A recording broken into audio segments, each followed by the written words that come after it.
Bien, vamos a Efesios capítulo 4. Este es un pasaje que personalmente, desde que Dios me llamó al pastorado, ha venido a ser tremendamente parte de mi vida. Efesios capítulo 4, como la iglesia IBJ lo sabe, Romanos capítulo 12, Primera de Corintios capítulo 12 y Efesios capítulo 4 son tres pasajes con los que nos podemos pasar toda nuestra vida cristiana. Toda nuestra vida cristiana. Y Efesios capítulo 4 es uno. Así que vamos a dar lectura a los primeros 16 versículos. Dice así la palabra de Dios. Recuerden que estoy leyendo en la Nueva Biblia de las Américas. Vamos en algún momento de nuestra trayectoria de este año, vamos a hacer una mudanza a esta Biblia, porque sí es importante que cuando les lea, ustedes me sigan con la misma traducción, la misma versión, ¿está bien? También tengamos la NTV, porque en el caso de Juan Marcos, él predica con la NTV y yo no tengo ningún problema, yo tengo también la NTV. Entonces, tengamos esas dos versiones, así que si lo quieren podemos hacer un pedido y podemos tener un mejor precio para poder estar ahí en la misma sintonía. Efesios capítulo 4. Voy a leer desde el versículo 1 hasta el versículo 16. Acompáñenme, por favor. Yo les animo a que lo hagan de pie en casa. Simplemente para tener una dinámica de algo distinto y bueno, si estás en la cama, ni modos. Soy tu pastor y la Biblia dice que tienes que obedecer a los pastores, así que te me pones de pie. Bien, Efesios capítulo 4, versículo 1 al 16, dice así. Yo pues, prisionero del Señor, les ruego que ustedes vivan de una manera digna de la vocación con que han sido llamados. Que vivan con toda humildad y mansedumbre, con paciencia, soportándose unos a otros en amor, esforzándose por preservar la unidad del Espíritu en el vínculo de la paz. Hay un solo cuerpo y un solo Espíritu, así como también ustedes fueron llamados en una misma esperanza de su vocación. Un solo Señor, una sola fe, un solo bautismo, un solo Dios y Padre de todos, que está sobre todos, por todos y en todos. Pero a cada uno de nosotros se nos ha concedido la gracia conforme a la medida del don de Cristo. Por tanto dice, cuando ascendió a lo alto, llevó cautivo un gran número de cautivos y dio dones a los hombres. Esta expresión ascendió, ¿qué significa? Sino que Él también había descendido a las profundidades de la tierra. El que descendió es también Él mismo que ascendió mucho más arriba de todos los cielos para poder llenarlo todo. Y Él dio a algunos el ser apóstoles, a otros profetas, a otros evangelistas, a otros pastores y maestros. Versículo 12. A fin de capacitar a los santos para la obra del ministerio, para la edificación del cuerpo de Cristo, hasta que todos lleguemos a la unidad de la fe y del pleno conocimiento del Hijo de Dios, a la condición de un hombre maduro. Yo aquí quiero hacer una pausa y decir amén. Amén. A la medida de la estatura de la plenitud de Cristo. Entonces ya no seremos niños, sacudidos por las olas y llevados de aquí para allá por todo viento de doctrina, por la astucia de los hombres, por las artimañas engañosas del error. Versículo 15. Más bien, al hablar la verdad en amor, creceremos en todos los aspectos en aquel que es la cabeza, es decir, Cristo. Esto tiene que en nuestras Biblias estar siempre presente y subrayado. El versículo 15, puntualmente, en aquel, la última frase, en aquel que es la cabeza, es decir, Cristo, y tenemos que tenerlo muy presente. Versículo 16. ¿De quién? De Cristo, que es la cabeza, dice todo el cuerpo, estando bien ajustado y unido por la cohesión de las que las coyunturas proveen, conforme al funcionamiento adecuado de cada miembro, produce el crecimiento del cuerpo para su propia edificación en amor. Bien, ¿cómo le he colocado al título del mensaje de hoy? Lo coloqué en función de una frase que tenemos aquí en el versículo 1. Una frase que está en el versículo 1. Hay otras versiones que no aparece como está aquí. La Nueva Biblia de las Américas y la NBI sí contienen la misma frase. Y dice el versículo 1, yo pues, prisionero del Señor, les ruego que ustedes, y aquí está nuestro título, vivan de una manera. Ese es el título de hoy. Vivan de una manera. Podemos preguntarnos en esta mañana si hay más de una manera. Y la respuesta es sí. La respuesta es sí. Por eso la Biblia nos enseña que hay diferentes maneras en las que la humanidad ha vivido desde la creación del hombre y de la mujer. Si el hombre, dice Romanos capítulo 1, que no tomó en cuenta a Dios en un momento de su vida. Recordemos Génesis 11. A ver si no conectamos esa parte. ¿Qué pasó en Génesis 11? Tenemos ahí la Torre de Babel. ¿Qué fue lo que sucedió en la Torre de Babel? Bueno, el engreimiento del hombre, pensando de que puede construir, ¿sí?, un imperio. A veces el imperio es su propia vida y un negocio y cosas, pero dejando a Dios a un lado, no tomando en cuenta a Dios. Bueno, eso es lo mismo. Hay gente que vive no tomando en cuenta a Dios. Hay gente que vive afanada continuamente por el trabajo, por lo material, por tener más. Hay gente que vive deprimida, vive desganada, vive sin ganas, sin una motivación.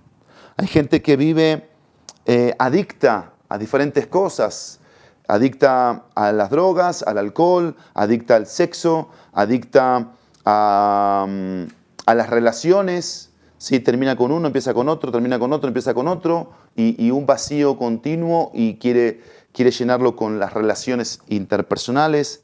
Hay gente que vive como cristiano, pero no como cristiano. Es decir, porta el nombre de cristiano, pero no vive como tal.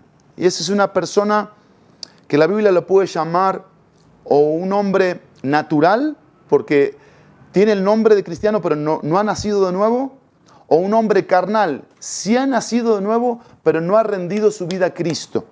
No ha rendido su vida a Cristo. Sigue todavía esclavo de sus pasiones, de sus concupiscencias, y no ha decidido darle el total control de su vida a Cristo. Y también la Biblia habla del cristiano consagrado, del cristiano comprometido, del cristiano que entendió que la vida en Cristo es una vida de crecimiento, es una vida de avance, es una vida de discípulo, es una vida de ¿qué más hoy, Señor, quieres de mí? Por eso este título, vivan de una manera, ¿sí? Aquí quiero que vean esto, en este pasaje. Dios nos hace un ruego pastoral a través del apóstol Pablo. Dios nos hace un ruego pastoral a representar un llamado que me distingue, ¿sí? Que me distingue por lo que recibí en Cristo. Eso es lo que vamos a ver aquí. Esta es, digamos, nuestra tesis del mensaje de hoy. Dios me hace un ruego pastoral a representar un llamado que me distingue por lo que recibí en Cristo. Recordemos que hemos estado recibiendo palabra, ¿sí? A través del libro de Efesios, puntualmente a través del libro de Efesios. Yo no me voy a ir a diciembre, no me voy a ir a noviembre del 2020, no. Estamos hablando desde que comenzamos este año y desde que empezamos nuevamente a ver lo que este libro, el libro de Efesios, tiene para nosotros como su pueblo, como su iglesia. Bueno, hemos recibido cosas y esas cosas que recibimos nos tienen que llevar a algo. 2 veces aparece la palabra vivan. Aparece en el versículo 1, dice, ustedes vivan de una manera, ¿sí? Y después en el versículo 2, que vivan. En otras traducciones aparece la palabra andar, o que anden. A mí me gusta esa palabra. Siempre me ha gustado esa palabra andar. Pero también me gusta la palabra vivan, porque en términos cotidianos de nuestras formas de ser, conectan esas 2 palabras, vivir y andar y vivir. La idea aquí es muy simple, es andar un estilo de vida que caracteriza al caminante. De ahí vamos a tener las preguntas al final para nuestra conclusión aplicativa o práctica. Pero esa palabra vivir o andar es esto, andar un estilo de vida que caracteriza al caminante. Así que vamos a hacernos una pregunta. ¿Cuáles serían las maneras en que Cristo sería mejor representado? Esa es la pregunta que quiero que analicemos hoy y vamos a ver 3 maneras. Pero vamos a pensar un poco en esto.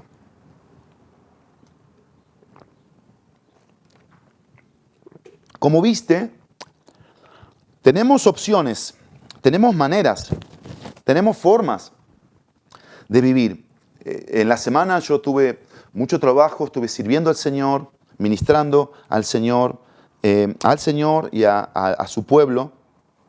Y platicábamos ahí con una persona de el caso de un pastor que tomó malas decisiones en su ministerio, Y sigue siendo pastor. Y con la persona que hablábamos es una persona recién convertida. Y lo que decíamos es que hay pastores que son lobos con piel de oveja. Y Jesús habló de eso en Juan capítulo 10, que iban a haber ladrones que se iban a meter en el redil y que iban a mostrar algo que lo real no estaba presente, que era Él mismo, que es el príncipe de los pastores. Por eso esta pregunta que hoy tenemos que hacernos, porque esta pregunta nos va a conectar con un pasado en nuestra vida. Y el pasado puede ser inmediato, es decir, hace 5 minutos. ¿Qué pasó hace 5 minutos en tu pasado? ¿Cómo estabas hace 5 minutos? ¿O hace una hora? ¿O hace un día? ¿O hace una semana? ¿O hace un mes? ¿O hace un año? Esta es una pregunta que nos conecta con el pasado, pero también con el presente. ¿Qué es lo que está sucediendo en nuestras vidas? ¿Qué es lo que está pasando en nuestras formas de ser y de andar por este mundo? Claro, yo quiero conectarme a la carga escritural, a la carga teológica, y quiero ser puro en ese sentido, porque como pastor tengo muchas cargas en función del pueblo de Dios que me llevan a esta porción de la Escritura. Y una de las cosas que he hecho por iniciativa es decirle al Señor, Señor, yo tengo mucha estructura y tengo mucho mensaje que he preparado, he estudiado del libro de Efesios. Tú no te das una idea, los estudios, los mensajes que he preparado en mi andar como misionero, como siervo de Dios, estos más de 20 años que le estoy sirviendo tiempo completo. Pero me propuse algo. Quiero ir a los pasajes que me tocan a mí compartir y predicar de una manera distinta, de una manera renovada, de una manera fresca. Por eso te estoy dando todo esto, porque es justamente la misma la misma connotación y experiencia que quiero que tú tengas en esta mañana, porque quizás ya tienes muchos años de leer Efesios capítulo 4. Es más, hasta puede ser un pasaje clave en tu vida también Efesios 4. O no, o esto es algo nuevo para ti. Bueno, para los dos, para ambos casos, tenemos que ir a las Escrituras de una forma fresca y renovada y sacarle provecho. Por eso vuelvo a repetir la pregunta. ¿Cuáles serían las maneras en que Cristo sería mejor representado? La primera manera la tenemos en el versículo 1 al versículo 3. Dice Pablo: yo pues, prisionero del Señor, les ruego que ustedes vivan de una manera, y aquí está la primera manera, de una manera digna. Esa es la palabra que tienes que anotar, digna, digna. Y dice ahí de la vocación con que han sido llamados. Y ahí está hablando del pasado. Pablo dice, bueno, ustedes tienen que conectar qué pasó hace años en tu vida o qué pasó hace meses en tu vida en relación a Cristo, a la salvación, a la redención, a la adopción, a la propiciación, al perdón. Y dice el versículo 2, que vivan con toda humildad y mansedumbre, con paciencia, soportándose unos a otros en amor, esforzándose por preservar la unidad del Espíritu en el vínculo de la paz. Bueno, aquí tenemos algunas cosas que quiero mencionar. ¿Por qué de una manera digna? ¿Por qué Cristo es mejor representado cuando yo vivo de una manera digna? Número uno, porque Él vive en mí. Eso es lo número uno. Eso es lo más importante, que Cristo vive en mí, que yo fui salvado por Cristo, que Cristo me dio el perdón, que yo experimenté la paz, que he experimentado la limpieza a través de la persona de Cristo, que la sangre de Cristo se aplicó a mi corazón y me dio esa vocación de ser hecho hijo de Dios. Y recordemos que los primeros 3 capítulos nos posicionaron, colocaron una posición muy, pero muy alta de lo que somos y tenemos en Cristo. Pero lo segundo, ¿por qué digna? No solamente por la vocación con que yo fui llamado a ser hijo de Dios, sino también porque vivo para Él. Dice el texto 2 que vivan, y ahí va a hablar de algunas características, dice con toda humildad y mansedumbre. La palabra humildad me habla de no levantarme para sobresalir. Esa es la idea de humildad ahí. No levantarme para sobresalir. No querer que sea mi persona la que llame la atención, sino lo que represento, lo que estoy convencido que quiero que caracterice mi vida. ¿Qué estoy convencido que quiero que caracterice mi vida? La persona y la obra de Cristo. Por eso, cuando tengo la oportunidad, no la pierdo y vivo como cristiano y comparto, predico al ser en el que yo creo, que es Cristo en este caso. Humildad. Pero también ahí habla de la mansedumbre. La mansedumbre habla de un control sobre las emociones. Estas emociones que juegan un papel tan importante en las relaciones interpersonales. Y aquí estamos en un contexto, sí, individual y vertical en mi relación con Dios, pero también horizontal, que me conecta con los que están a mi alrededor. Y saben que hay muchas cosas que pasan a nuestro alrededor que por nuestras emociones descontroladas nos hacen perder que estamos para dignificar lo que somos. Entonces tropezamos, pecamos, ofendemos, herimos, somos egoístas y vivimos controlados por las emociones. Y la idea es esta, yo quiero que entiendas en esta mañana, porque quizás tú estás sufriendo por la parte emocional, porque te lleva a ser imprudente, te lleva a decir cosas que no tienes que decir, o te lleva a enojarte, o te lleva a ser inconstante, te cuesta la disciplina, te cuesta el hábito de la firmeza, por ejemplo, el tema de la lectura de toda la Biblia. Quizás ya estamos en febrero y ya dejaste una semana o 2 leer, o empezaste a hacer ejercicio y ya lo dejaste de hacer, o el tema del alimento, o otras cosas. Y dijiste, no, ahora voy a testificarle a una persona por lo menos una vez por semana. La parte emocional puede jugar un papel preponderante positivamente o negativamente. ¿Cuándo es que las emociones se tornan una bendición en nuestras vidas? Cuando las emociones son controladas por Dios. Son controladas por el Espíritu de Dios.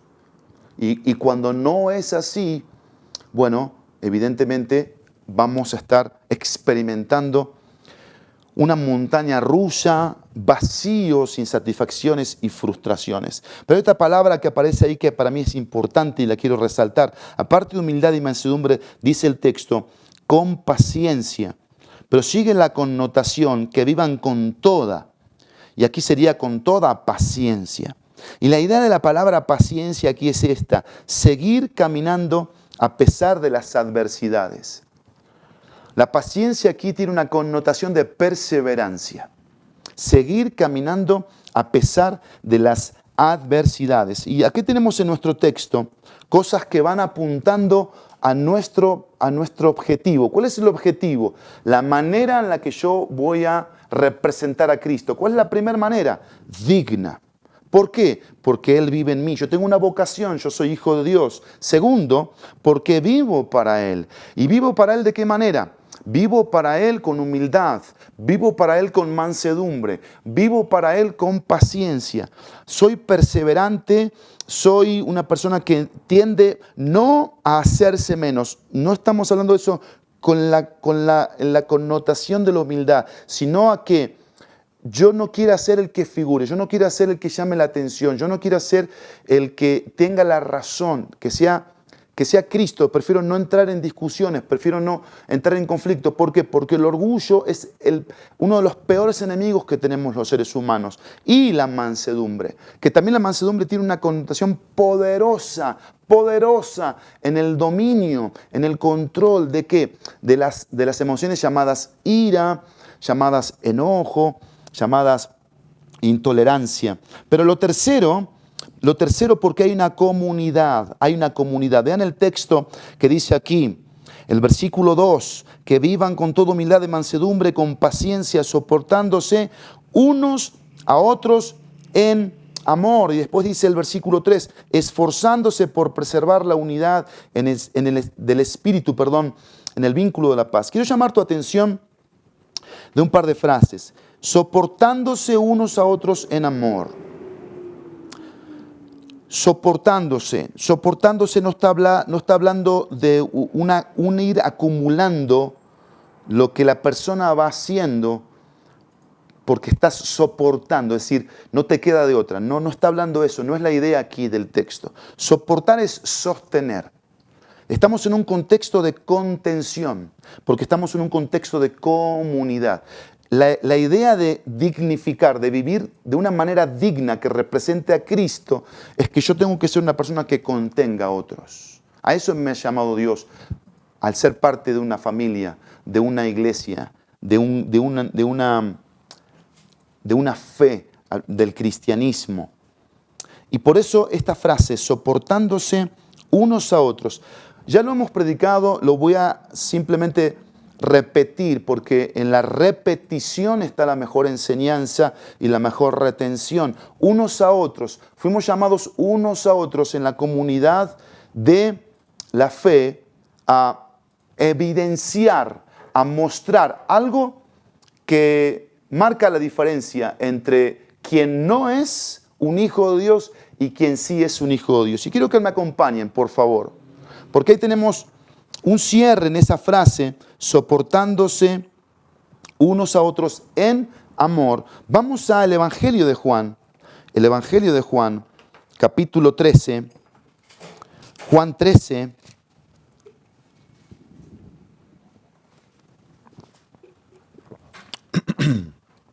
Y aquí tenemos el aposento alto, Jesús en el aposento alto, que termina hasta Juan capítulo 17. ¿Qué dice Juan 13, versículos 34 y 35? Un mandamiento nuevo les doy. ¿Cuál es ese mandamiento que Él les estaba dando a los discípulos? Recuerden esto, antes de que sigamos, Recordemos el contexto inmediato. ¿Cuál es el contexto inmediato? Jesús entra en el aposento alto y ¿qué veía Jesús en los discípulos? Una actitud de ¿quién iba a ser el más grande? ¿Quién iba a ser el más importante? ¿Y cuál fue la actitud de Jesús? La actitud de un siervo. ¿Qué hizo Jesús? Le lavó los pies a los discípulos en el aposento alto. Entonces, Jesús, al ver el orgullo, al ver la vanidad, al ver el empoderamiento, el querer tener un poder, el querer tener una posición, Él les habla del servicio, pero un servicio que tiene un canal, y el canal es lo que viene acá a decir Jesús. Versículo 34, un mandamiento nuevo les doy, que se amen los unos a los otros. Y dice el texto que como yo los he amado, así también se amen los unos a los otros. Versículo 35, ven aquí por qué traigo esta referencia de Efesios capítulo 4. Dice, en esto conocerán todos que son mis discípulos, si se tienen amor los unos a los otros. Lo que estaba diciendo Jesús aquí, que los discípulos necesitaban aprender y por supuesto creer y obedecer este mandamiento, era que la humanidad completa iba a ver la realidad de Dios a través de cómo su pueblo se amara. Es decir, nosotros le mostramos al mundo que Dios es real en la forma en la que nos amamos. En la forma en la que nos amamos. Le podemos decir al mundo que Dios existe, que Dios puede tener un plan perfecto para su vida, que Cristo puede salvarlo en la forma en la que nosotros nos amamos como iglesia, como su pueblo, como sus discípulos. Y vean el énfasis aquí de Jesús en estas palabras que repite varias veces, que se amen. Que se amen, el versículo 34. ¿Sí? Y en el 35, que vamos a mostrar, en esto la gente va a conocer que somos sus discípulos. Y acuérdense que un discípulo es un aprendiz, es alguien que hace lo que el maestro le dice. Pero estamos en un contexto imperativo. Jesús dice, un mandamiento nuevo les doy. Claro, aquí Jesús sabía que entre Pedro y Jacobo no tenían quizás la mejor relación que como la tenían con Jesús, porque Jesús era el ser que no costaba amar. Pero Jesús les estaba pidiendo que amaran a aquellos que estaban queriendo ocupar el primer lugar, aquellos que son egoístas, aquellos que son difíciles de amar, porque es muy fácil amar a quien te ama, a quien te da, a quien te sirve, a quien te bendice, eso es muy fácil. Pero Jesús, recuerden ustedes cuando ahí en Mateo va a hablar de las bienaventuranzas y Él dice que tenemos que bendecir a nuestros enemigos, orar por nuestros enemigos, tenemos que darles a ellos el amor que viene de Él y así van a conocer. Juan 15, ven aquí algo que va más allá. Acá es donde el amor de Jesús tiene una dimensión muy profunda, pero muy profunda. Porque en el 35 dicen esto conocerán todos que son mis discípulos, si se tienen amor los unos con los otros. 15:8. Miren el 15:8 de Juan.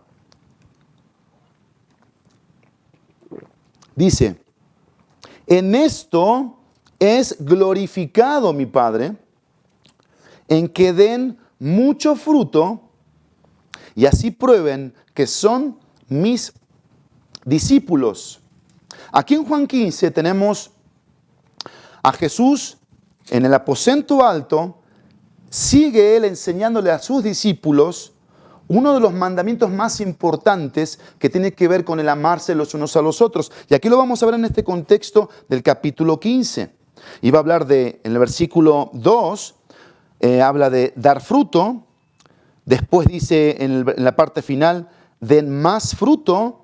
Y aquí en el versículo 8 que estamos viendo, dice, en esto es glorificado mi Padre, en que den mucho fruto y así prueben que son mis discípulos. Bueno, esta frase, que den mucho fruto, a mí me ha hecho meditar, me ha hecho pensar qué significa, qué quiso decir Jesús con esa frase que den mucho fruto, porque está en un contexto de amarse los unos a los otros. Y acá está, ahí te va.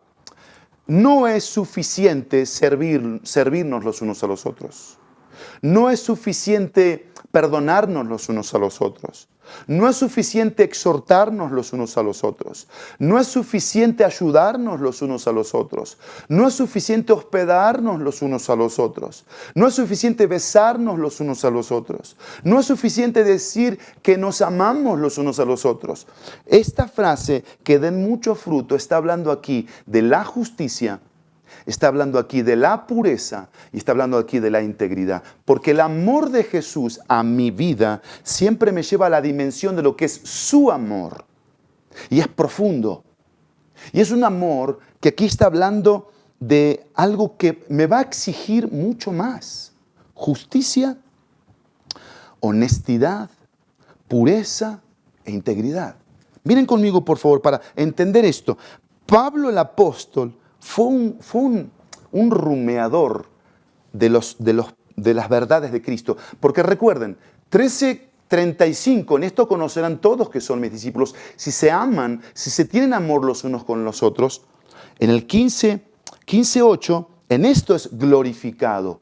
¿Cómo es que Dios recibe la gloria? ¿Cómo es que Dios es conocido? ¿Cómo es que Dios recibe la gloria? Cuando yo, dice el texto, doy mucho fruto y así prueben, dice, demuestren. Primero ustedes mismos se den cuenta y lo experimenten y después lo muestren al mundo. Esta idea de dar mucho fruto. Miren, Filipenses, vamos cerquita ahí de Efesios. Filipenses capítulo 1. Por eso Pablo, cuando le escribió a los Corintios, en su inmadurez, en su inestabilidad, en su inmoralidad, en su pecaminosidad, ¿cómo fue que los quiso convencer de que tenían que cambiar? A través de la ley del amor. Por eso el gran capítulo 13 de Corinto, donde él dice, cuando termina el texto, dice, y hay 3 cosas que son claves: la fe, la esperanza y el amor. Pero el mayor de todos estos es el amor. Es el amor. ¿Sí? Y miren cómo Pablo entendió esto. ¿Y qué hizo Pablo? Filipenses capítulo 1, versículo 9 al versículo 11. Ustedes ven aquí la similitud, porque por eso las escrituras son complementativas, se complementan unas de otras. ¿Sí? Y dice el texto en Filipenses capítulo 1, versículo 9 al versículo 11. ¿Qué dice Filipenses 1, 9 al 11? Y esto pido en oración. ¿Qué pedía Pablo en oración por los filipenses? Que el amor de ustedes, dice, abunde aún más y más. Que den mucho fruto, ¿sí? ¿En qué? En conocimiento verdadero y en todo discernimiento. ¿En qué se basa ese conocimiento verdadero y en ese discernimiento? Dice el versículo, a fin de que escojan lo mejor. ¿Qué es lo mejor aquí? Que sean puros e irreprensibles para el día de Cristo. Y vean aquí el texto 11, que es clave en la oración de Pablo y en la conexión. Llenos del fruto de justicia, que es por medio de Jesucristo para la gloria y alabanza de Dios. Y esa es la mejor manera de responder, de representar a Cristo. ¿Cómo estoy amando hoy? Yo me tengo que preguntar, ¿cómo estoy amando hoy? Yo puedo decir que amo a Dios y al mismo tiempo odiar a los que están a mis costados. Puedo decir que soy cristiano, pero no tengo la disposición de ir y visitar, de ir y hacer una llamada telefónica, de ir y preparar una despensa y llevarla con amor a alguien, de ir y testificar, ir a la puerta de un hospital a ver que la gente triste que sale a dar una palabra de consuelo y decirle Cristo te ama, Cristo te va a dar esperanza, busca al Señor y predicarle el Evangelio. Yo puedo decir que soy cristiano y nunca en mi vida haber tenido un discipulado formal de 13 pasos con alguien. Entonces, la manera en la que yo muestro mi amor a Dios es demostrativa, es práctica. Y ahí es donde hay mucho fruto, porque tú y yo fuimos llamados a este mucho fruto. ¿Estás dando mucho fruto hoy? ¿O está siendo un árbol plantado que en vez de cada vez estar más verde, más vigoroso, más lleno de vida, te estás cada vez secando más? Así le pasó a mi higuera. de mi casa que me regalaron una higuera y se secó. Se secó. Perdió todo los componentes que le daban vida. Sí llegó a dar un fruto. Llegó a dar unos 6 higos en 2 años. Y se secó. ¿Qué está pasando con tu cristianismo hoy?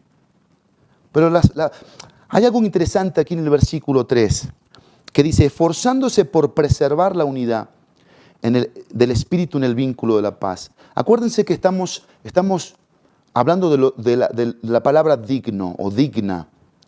¿Cuáles serían las maneras en que Cristo será mejor representado? Digna. Primero, porque vive en mí. Segundo, porque vivo para Él. Tercero, porque hay una comunidad. En esta parte de la comunidad vimos humildad, mansedumbre, paciencia. Y ahora vemos esta palabrita que es tan importante. Dice, esforzándose por, ¿qué dice ahí? Preservar. A mí me llamó mucho la atención esto, porque nosotros no fuimos llamados a producir, sino a preservar. ¿Qué te quiero decir con esto? ¿Qué nos quiso decir Pablo con esto? Que esto ya es algo que ya está, que ya fue provisto, ya fue producido por Cristo en la cruz, que trajo la justificación. Él trajo la paz, justificados pues por la fe. Romanos 5.1, tenemos paz para con Dios. ¿Qué vimos en Efesios 2? Que de esos ambos pueblos hizo uno. Ya está la paz. Entonces, ¿a qué somos llamados? Para dignificar, a preservar la paz. Y esto es muy difícil. La iglesia de Cristo, en lo que lleva de iglesia, se ha alejado mucho de esta verdad teológica. Pero extremadamente se ha alejado. Y ustedes saben que me gusta ser expresivo. Si yo estuviera hoy en la iglesia, estaría, no sé, alejándome, yéndome a la puerta. Pero es lo que ha pasado. Nos hemos alejado de este mandato, de este desafío de preservar. Y ahí es donde los intereses personales tienen que irse a un lado, y a ese lado es la cruz. Los deseos personales tienen que irse a la cruz, tienen que morir, porque fuimos llamados a preservar la unidad. La unidad. ¿Y qué es la unidad aquí? Es que nosotros, como el pueblo de Dios, como los representantes de Dios, estamos diciéndole al mundo que estamos apegados a Dios, le creemos a Él con todo el corazón, hacemos lo que Él nos dice, queremos darle gloria a Él en todo momento. Entonces nosotros perdonamos, nosotros amamos, nosotros servimos, nosotros ayudamos, nosotros nos comprometemos, nosotros avanzamos, nosotros nos movemos promotores ¿de qué? De esta unidad que genera no un sectarismo. No somos sectaristas en la IBJ, no promovemos el sectarismo en la IBJ, no nos interesan las posiciones sociales, económicas, no nos interesan. Y eso no significa que si uno le va bien, lo vemos mal. No, gloria a Dios si le va bien en la bendición de Dios. Y si a Él le va mal, tampoco lo vemos mal. No, le pedimos al Señor que lo levante y que lo ayude y que lo haga entender. En todos los aspectos buscamos que la unidad, la unión, también matrimonial, también familiar, en todos los aspectos, pero viene con esta fuerza teológica de entender para qué estoy, para qué vivo, para dignificar, vivir de una forma digna. Segundo, ¿cuáles serían las maneras en que Cristo sería mejor representado? Digna, segundo, denegada. Dice el versículo 4, el versículo 11, hay un solo cuerpo y un solo espíritu, así como también ustedes fueron llamados a una misma esperanza de su vocación, un solo Señor, una sola fe, un solo bautismo, un solo Dios y Padre de todos, que está sobre todos, por todos y en todos, pero cada uno de nosotros se nos ha concedido la gracia conforme a la medida del don de Cristo. Por tanto dice, cuando ascendió a lo alto, llevó cautivo un gran número de cautivos y dio dones a los hombres. Esta expresión ascendió, ¿qué significa? Sino que Él también había descendido a las profundidades de la tierra. El que descendió es el mismo que ascendió mucho más arriba de todos los cielos para poder llenarlo todo. Y Él dio a algunos el ser apóstoles, a otros profetas, a otros evangelistas, a otros pastores y maestros. Denegada, denegada. Y este es el llamado de Jesús aquí a entender los elementos que nutren y fortalecen lo que Pablo venía diciendo acerca de la unidad, acerca de la forma de vivir. Y Pablo está hablando aquí que no hay más que lo que nuestra doctrina profesa, nuestra fe profesa, el solo Espíritu, ¿sí? La sola fe, la sola esperanza, el solo bautismo, el solo Dios y Padre de todos, la sola gracia que se nos concedió, el dote de dones y talentos que Él nos proveyó a través de lo que Cristo hizo por nosotros en la cruz, clavando esa condenación, esa inmundicia, ¿sí? Y esos dotes. Por eso hay algunas cosas interesantes aquí en esta parte de negarnos a nosotros mismos. Una actitud que nos hace negar, decir esto no. Y quiero que me acompañen rápidamente a un texto que debe ser un texto clave en nuestro andar como hijos de Dios. Lucas capítulo 9, versículo 23.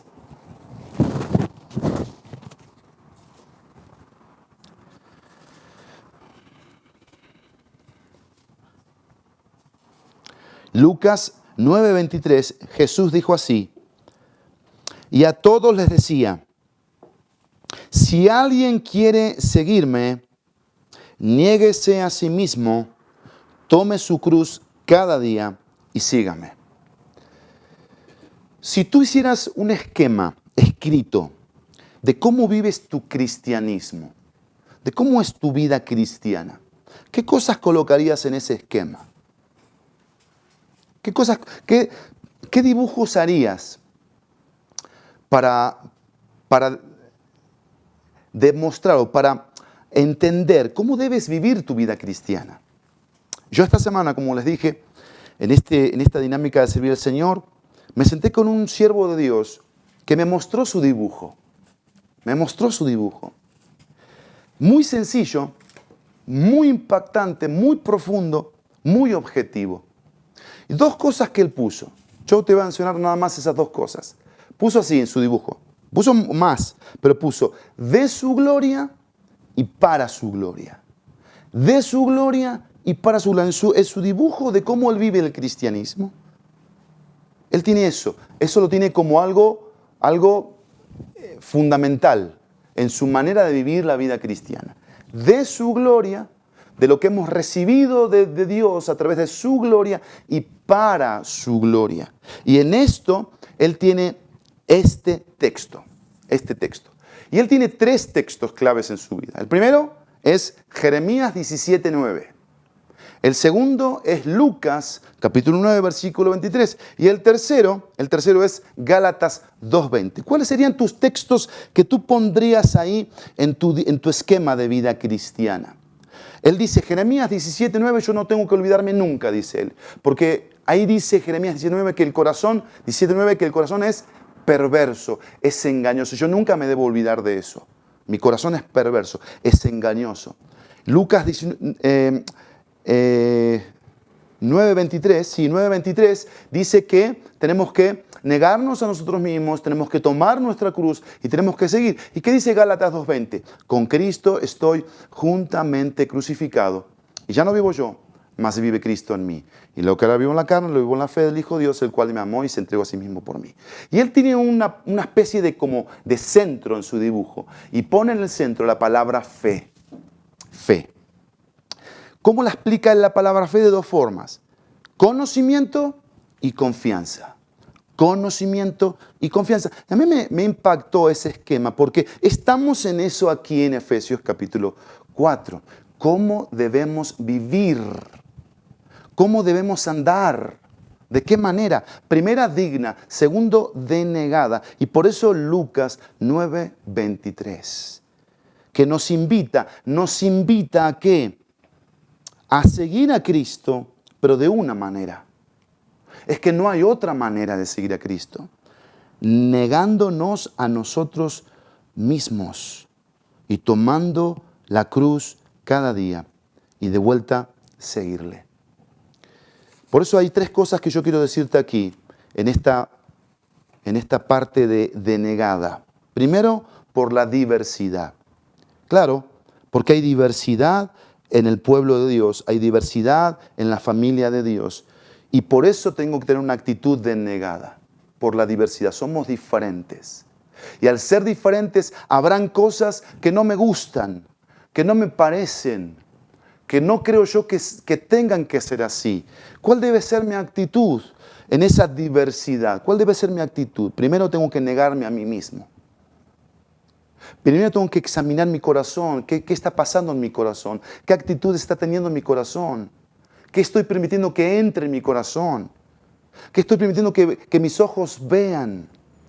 Porque Dios permite los escenarios en mi vida para ver qué va a pasar, qué va a salir de mi corazón. Y ese es el problema, la diversidad, que muchas veces en la diversidad, ¿qué hay? Roces, discusiones, pleitos, actitudes de imponer cosas. Y a eso no nos llamó Cristo cuando nos hizo parte de su pueblo y de su familia. Y no por la posición, no tiene nada que ver la posición, porque la posición no es nada ante este llamado a la actitud denegada de, Señor, bueno, somos tan diferentes, dame la gracia de poder amar, de poder perdonar, de poder entender, de poder sobrellevar. Ayúdame, Señor. Pero segundo, por la dimensión. ¿Por qué denegada? Por la dimensión. Ven aquí lo que hizo Cristo. ¿Qué hizo Cristo? Dice que Cristo subió a lo alto y llevó cautiva la cautividad. Tenemos a un Dios y un Padre que es sobre todos y por todos y en todos. La dimensión de que tenemos esto que es un solo Señor, un solo Dios, una sola fe. No hay excusa ante la dimensión de lo que hemos recibido. Y esa frase que es tan extraordinaria, en el versículo, si no me equivoco, 7, pero cada uno de nosotros se nos ha concedido la gracia. Esa frase, se nos ha concedido la gracia. La gracia, recordemos, siempre tiene que dimensionar mi cristianismo, la gracia.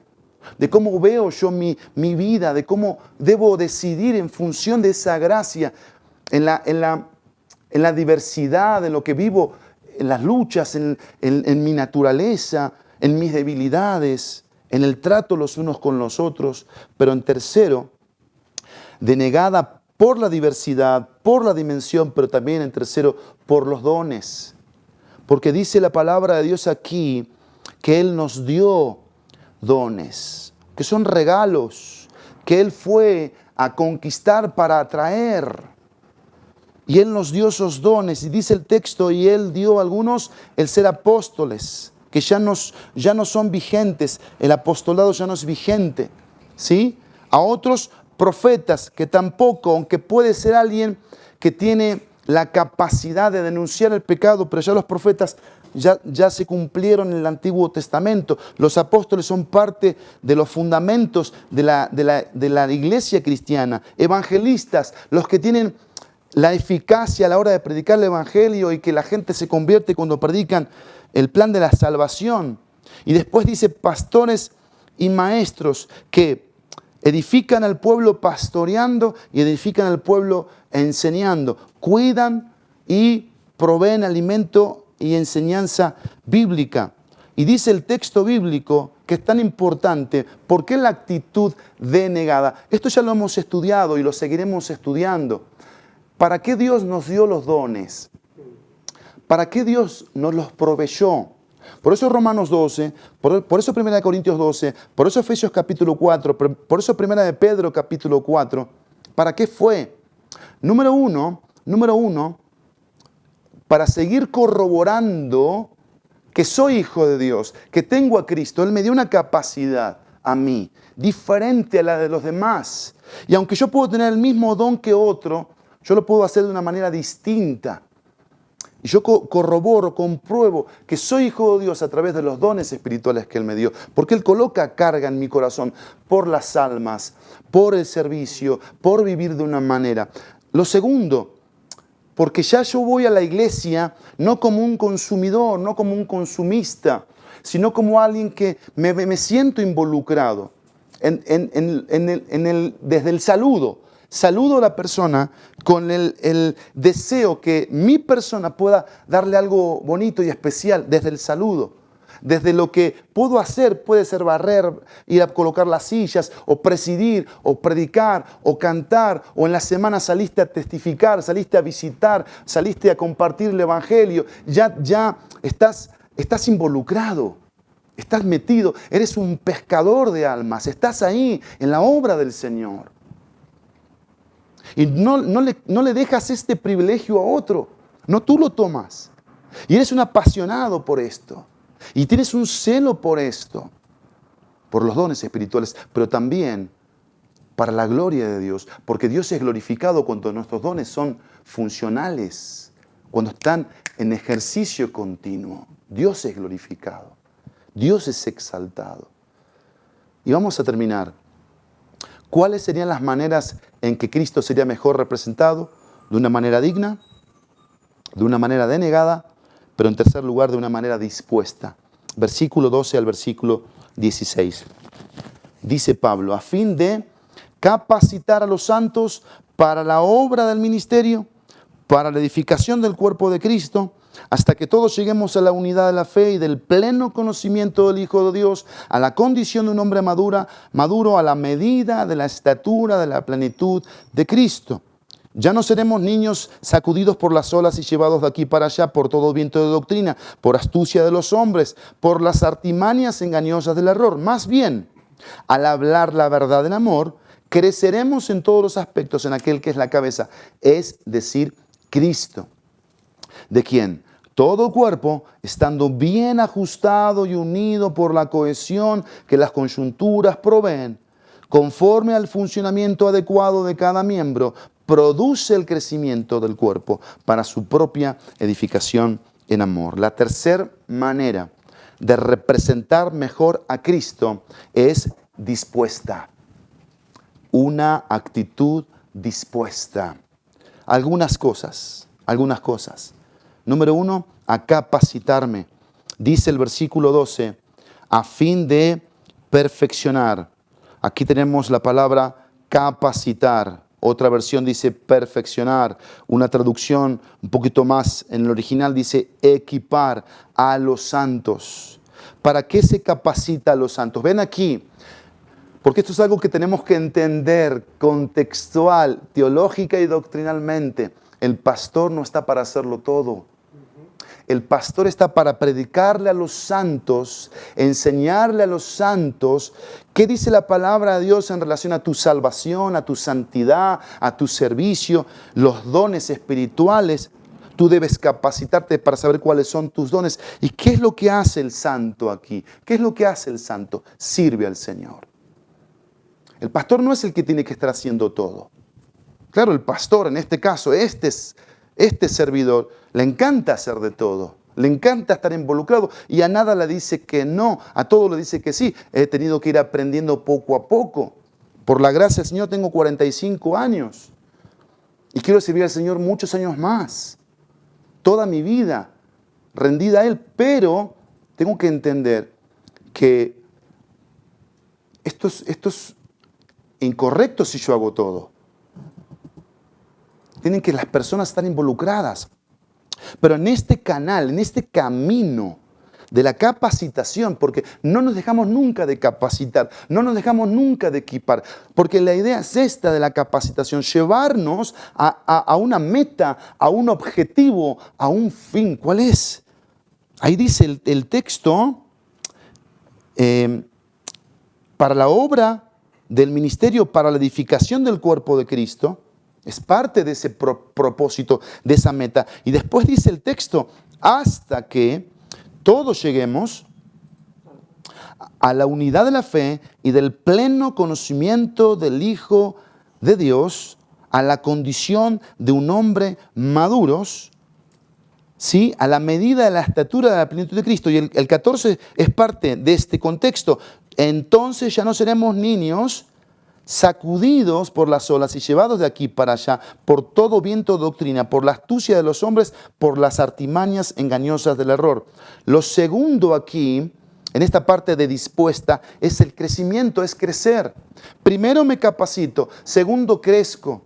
Y aquí podríamos estar horas hablando, horas, días, mucho podemos hablar del crecimiento.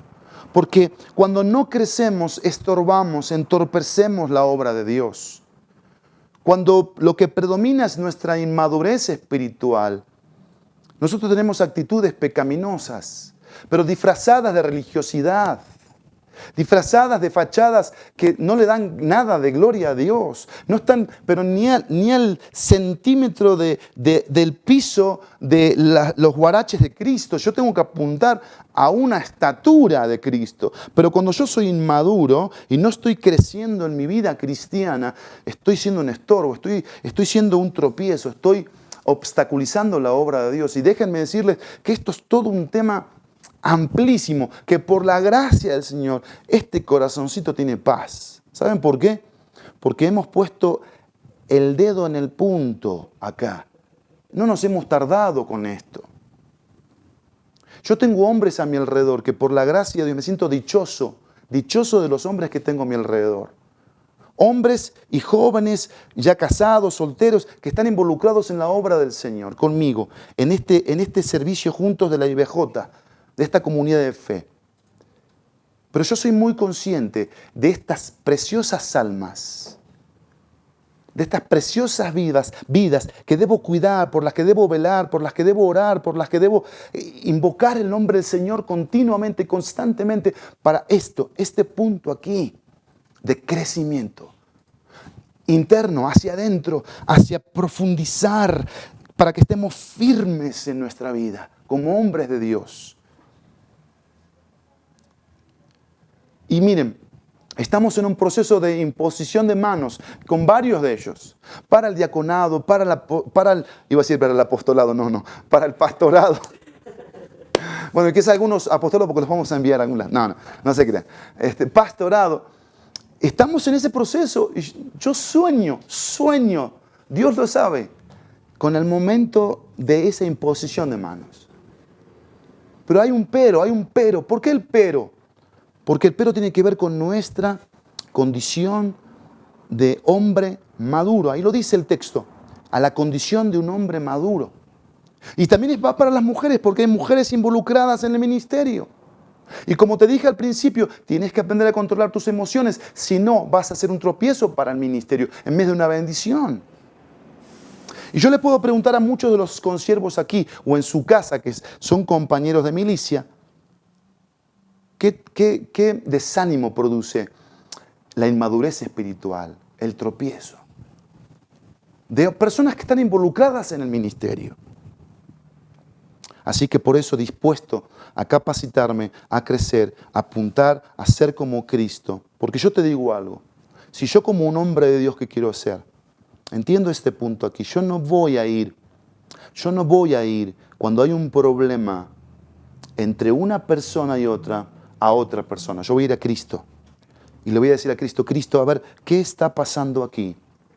¿Qué está pasando aquí? ¿Por qué esto? ¿Por qué aquello?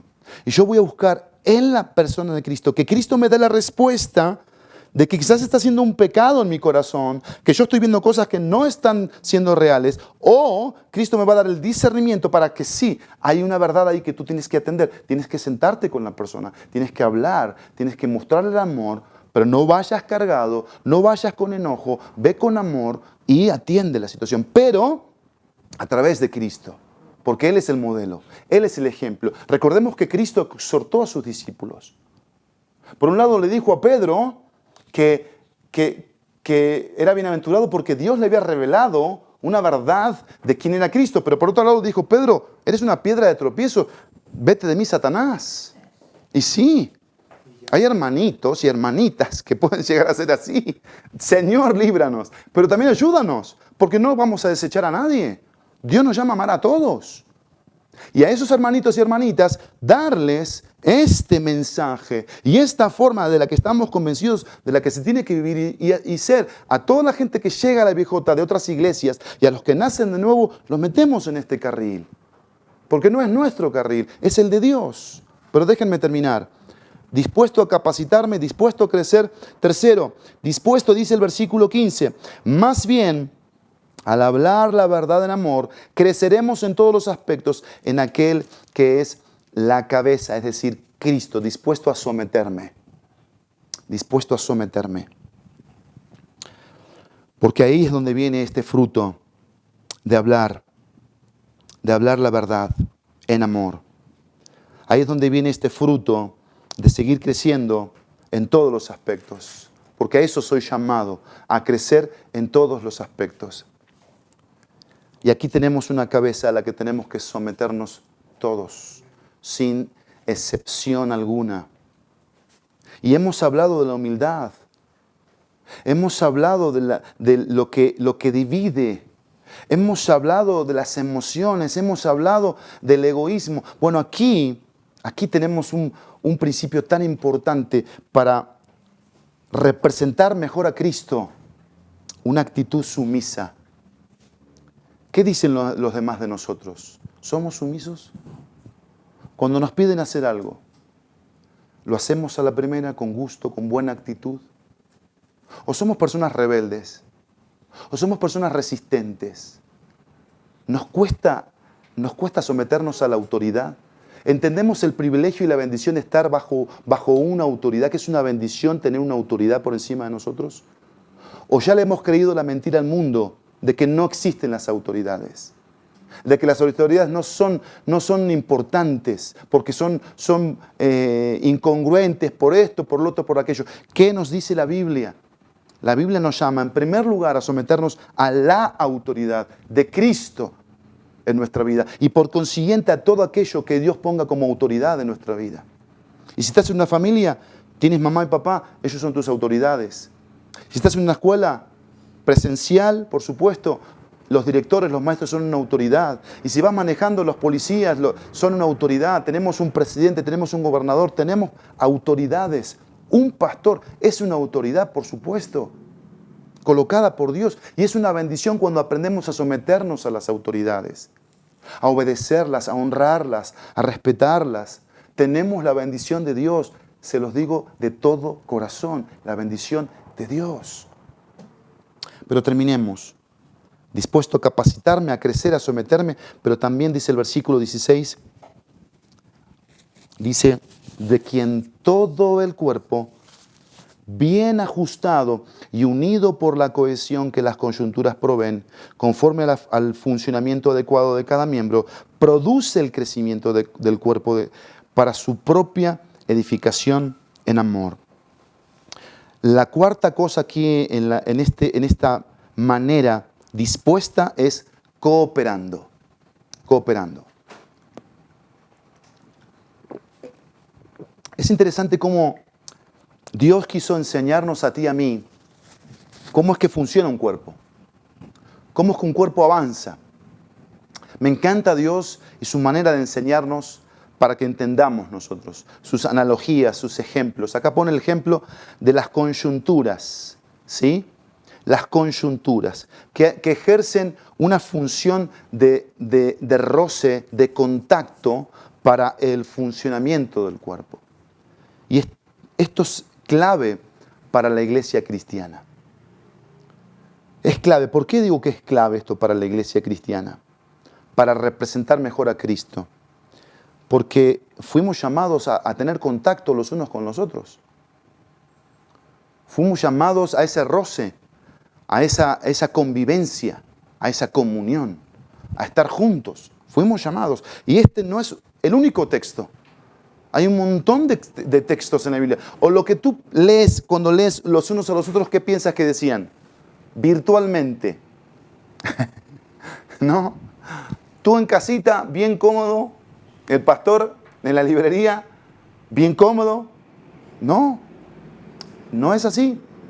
La cooperación aquí es presencial. Presencial.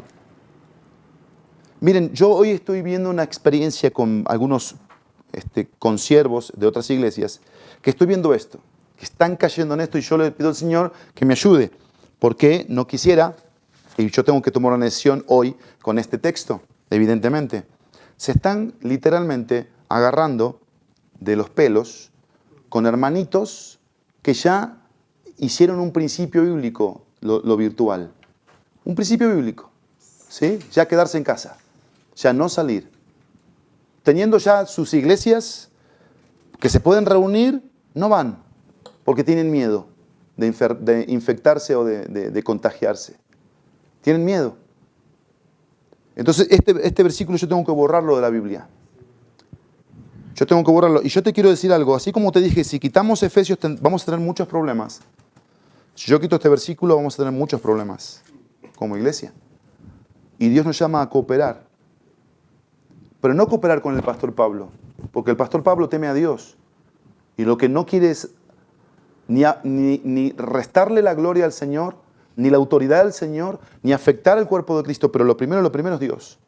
Tenemos que someternos a Él, a su autoridad, a lo que Él manda y dice.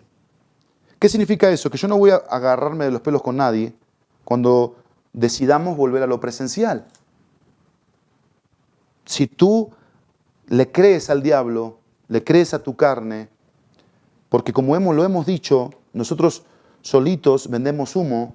¿De qué? De que si no voy a la iglesia, si no voy a las reuniones que puedan ser de oración o de varones o de mujeres, pero sí tengo reuniones familiares de más de 10 personas. Entonces, ¿a quién queremos engañar? Y por eso es actitud dispuesta. Porque así le mostramos a la cabeza que es Cristo, que nosotros vamos a hacer lo que nos pida. Y miren, esto es tan importante porque esta es la manera en que el cuerpo va tomando la forma que Dios quiere que tome y no se deforma como el pecado, como el mundo, como Satanás quiere. Así que termino con tres preguntas. ¿Qué caracteriza hoy tu andar como hijo de Dios? ¿Qué caracteriza hoy tu andar como hijo de Dios? Segunda pregunta, ¿cómo estoy respondiendo hoy ante la dádiva de Dios? ¿Cómo estoy respondiendo hoy ante la dádiva de Dios? Y tercera y última pregunta, ¿cuál es mi actitud hoy ante la verdad del cuerpo de Cristo? ¿Cuál es mi actitud hoy ante la verdad del cuerpo de Cristo? Recordemos esto. ¿Cuáles serían las maneras en que Cristo sería mejor representado? Digna, denegada y dispuesta. Oremos. Padre, gracias por tu preciosa palabra, por lo que traes a nuestros corazones a través de ella. Es una verdad en amor hacia nuestros corazones. Gracias, pastor de nuestras almas, por no dejarnos iguales, porque la idea es que al salir de este mensaje salgamos diferentes, distintos. Ayúdanos a vivir dignamente, ayúdanos a vivir de forma denegada y ayúdanos a vivir de forma dispuesta. Que tengamos hoy un examen personal de cómo te estamos representando, Cristo. Qué bendición tenerte en nuestra vida, Cristo. Qué vocación que nos diste, Cristo. Qué privilegio, Cristo. Gracias por eso, Cristo. Estamos ante ti extremadamente agradecidos por las dimensiones de tu amor, de tu llamado y de tus verdades a nuestras vidas. Gracias, Dios mío, que tu Espíritu tome esta palabra y la lleve a todos y nos lleve a todos a vivir esta palabra. En el precioso y poderoso nombre de Jesús. Amén y amén.